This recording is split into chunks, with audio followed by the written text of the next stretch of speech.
Di arah Krasnomersk, awak UAV pasukan pusat Rusia terekam menghancurkan konsentrasi tenaga kerja Ukraina, serta titik tembak unit angkatan bersenjata Ukraina dengan amunisi granat dan drone. Serangan ini dilakukan di wilayah Donetsk Selatan, di mana selain menargetkan pos komando musuh, pasukan Rusia juga berhasil menghancurkan sebuah truk pick-up yang digunakan oleh tentara Ukraina.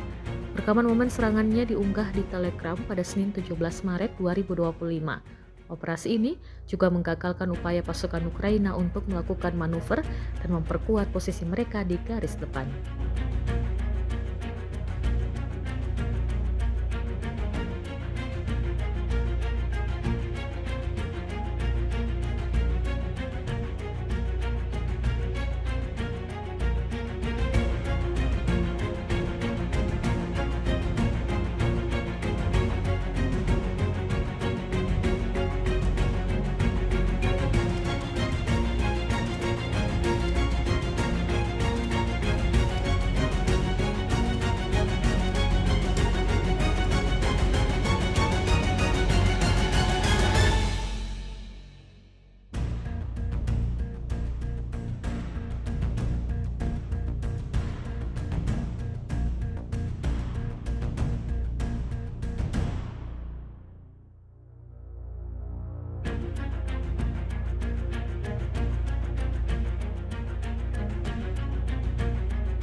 Download Tribun X sekarang, menghadirkan lokal menjadi Indonesia.